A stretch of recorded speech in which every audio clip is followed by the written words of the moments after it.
protection order is something that the council have devised. It's gone through a long consultation process with the council. And I think more than giving police extra powers, which it will do, it will give the council extra powers to deal with those issues. So we tend to work in partnership with the council. So it's not always about what police can do, it's about what the community support officers from the council can do. So I think it's giving them extra powers as well as the police. So you have the, so why is it necessary? So you can't do a thing now, even though you've got a sign of no cycling. If people are cycling on the footpath, then we can do that. I think the problem with Harlow is there's so many cycle paths throughout Harlow and around the town centre. No, I'm talking about a non-footpath in the town centre. Spoke to the officer of 78967. But they should deal with that.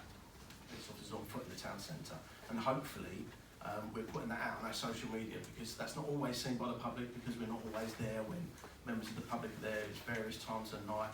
We've got operations in the town centre where we put people out in plain clothes, because sometimes that's a little bit more effective in dealing with crime and ASB. But I can assure you that we have been out on the town centre quite a lot. I'm active in Neighbourhood Watch, but also I'm active in Harlow Alliance Party. My question is in relation to the high-rise blocks that we have in Harlow, the residential blocks, and the ones that are being converted from offices to residential. We have high populations in these blocks, and they're in the town centre, a lot of them. My question is in relation to the fire, because I understand the aerial ladder is decommissioned, and we haven't got an aerial ladder. Although there are active fire precautions within these blocks, we know what happened in London, and aerial ladders are an essential part of firefighting. But if we want an aerial ladder here, we have to then get it from Chelmsford, I believe. And that's a long way to come when you've got a fire in a block of flats on the 10th floor and it's raging. I'm just wondering whether there's any proposals to finance further aerial ladders. It seems ridiculous that they got rid of them. I think this one for me. I can certainly come in because just to sort of point of character, the ALP wasn't decommissioned. We made a strategic decision to move some of their locations around. So yes, we did have one at Harlow, and that was moved away. And I understand your concerns, but a number of high-rise incidents we deal with is very limited on where an aerial platform would have would be able to be used. We wouldn't be able to use it for rescues. Occasionally, you could use it for a water tower. But the way the buildings are built is for us to do those rescues internally. So the assessments we've made, that's what we train our firefighters to do. We do have a stay put policy, so we would recommend that people, unless they're in the fire, unless they're in a flat where the fire of origin, anywhere else they are better staying put. Now I understand there's a lot of public concern after Grenfell, but that was an exceptional circumstance. We have addressed, across the whole county, we've identified any other properties that have a similar cladding. So the only one that I'm aware of in Harlow is a KCO house, but that's not being used. There's no life risk there at the moment. But it is, so the Alps we are aware of. You are right, the nearest one does come from Chelmsford, but the data and the amount of times that they are used, it is public money, and we couldn't justify keeping those Alps, and particularly one at Harlow. I don't know if you want to the concerns you raised, particularly about the commercial offices that have been converted into flats. We are very aware of that. There are a significant number in Harlow. Terminus House is probably the most prevalent one. Our technical fire safety teams have been out there. They have done fire inspections, and I reassured they had reports back. They are to the required standard. They are of a good standard. We've also had our community safety teams going out there. In fact, I was out there, we did some joint work with the police and other partners on the 23rd, I believe, of June to engage with the occupants. So we sort of knocked on every door in Terminus House and a number of the other blocks, putting information through doors, the people that would answer and would engage. We then offered up home fire safety visits. Looked at, well, we don't need to look at smoke detectors because all those precautions are already built into the problems. There are people we need to support. We need to work out how we can actually make sure that it doesn't result in a bigger level of domestic abuse, of people being preyed on, of people being victims of the county lines that I was talking about earlier. And I think that's partly why. I mean, I wrote together with the other leaders of councils in Essex to the London boroughs, asking them to cease and desist, basically, and certainly to let us know who they were sending where to, when to where, because that makes a big difference. If you actually know that a family with needs, with complex needs is arriving, you can put the provision in place rather than finding out the hard way. So we're doing that, and I believe the local council has also put an Article 4 notice in place now, meaning that no more blocks can be converted without specific permission, which I think is, again, a healthy thing to be seeing happen. Do you want to make any comment about the process? Yeah, but interestingly, actually, I had a meeting with social care this week to talk about these new developments and the plans that are ongoing. Just to allay your fears, there is work at a local and strategic level to discuss all of the issues around these predicted developments. And there are a number in Harlow, and they do cause us concern. We've got approximately 1,000 units in Harlow in total. And yes, that's an additional burden for us in policing, but we are alive to it, and we're alive to the issues with that. Tony and his team have taken a very proactive stance, and where we get the intelligence, his team has gone out and done some drugs warrants and arrested some offenders. So we're picking off those that are those specific individuals that are causing concern.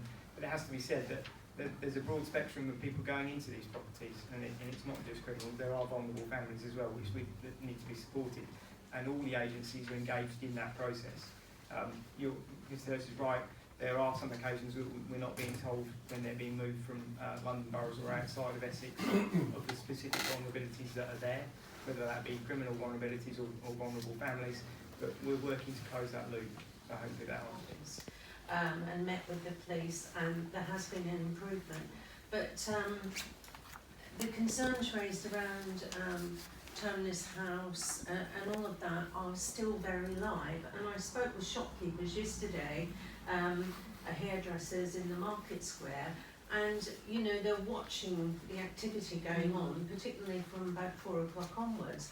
And one of my criticisms last year was actually we refer a lot to ASB, but clearly when crimes are being committed, assaults are taking place, dealing is going on, that isn't antisocial behaviour, that is a crime, and that's what needs to be addressed.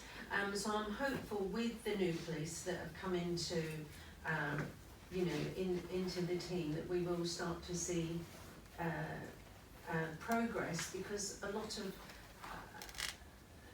visitors to the town, residents of the town feel quite vulnerable walking through the town centre. So, that's, I just wanted to raise that.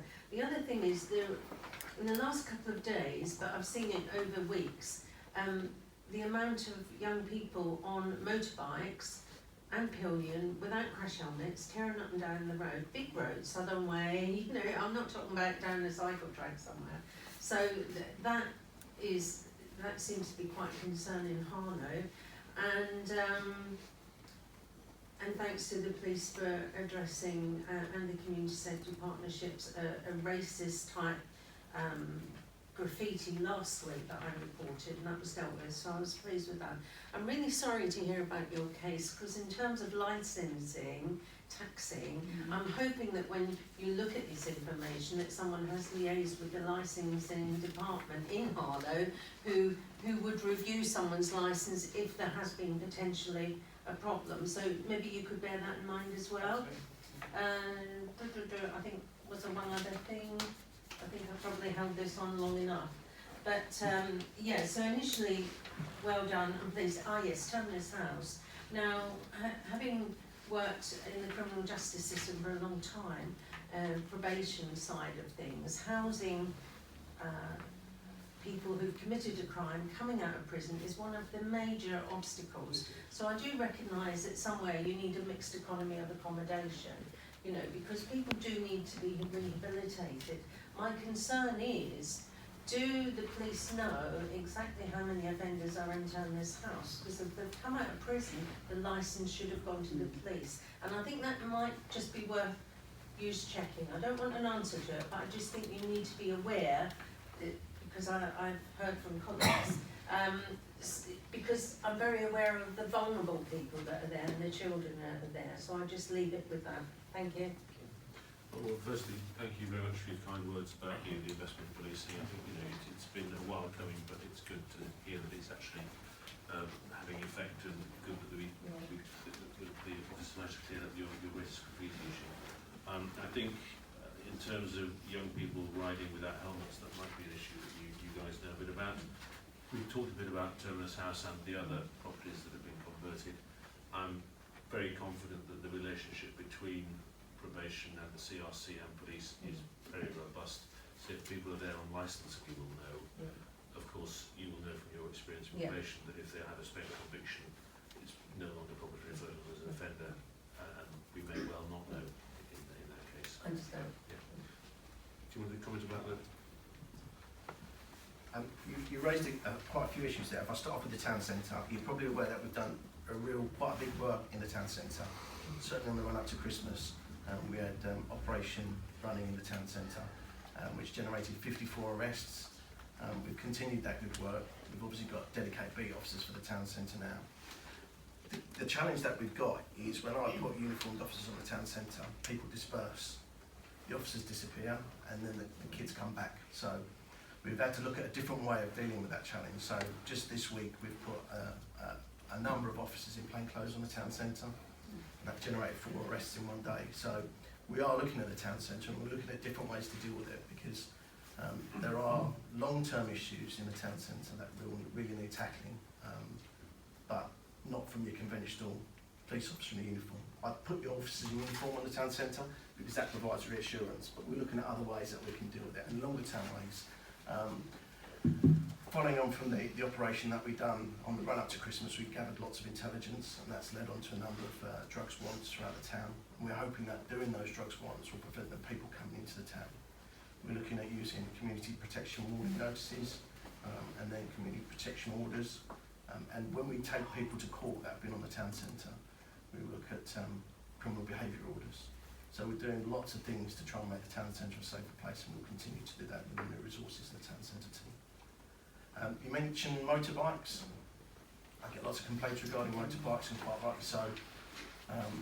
Again, some positive news in that we've seized in the last month 6 motorbikes. We'll continue to seize those motorbikes. The challenge for us is that we don't want to chase motorbikes. The problem with chasing motorbikes is we put other people at risk, and we put the riders at risk. So we're looking at other options in relation to that. We're looking at smart water and other tactical options that we can use, but we are looking at motorbikes because I know it's an issue that causes concern for the public in Harlow. And lastly, you mentioned Terminus House. We've got a really good relationship with the manager of Terminus House in Templefields. He comes to us and lets us know who's going into that building. The problem that we've got sometimes is that the London boroughs do put people in there with very little information coming to the manager or coming to the police. And those people only come to light once they commit offences, unfortunately. But obviously NACRA have got a number of houses or a number of properties within there. But I'd just like to reinforce that we've got a good relationship with the manager there, and often we've gone to them and saying, look, this is a troublemaker who's in your property and he's evicted.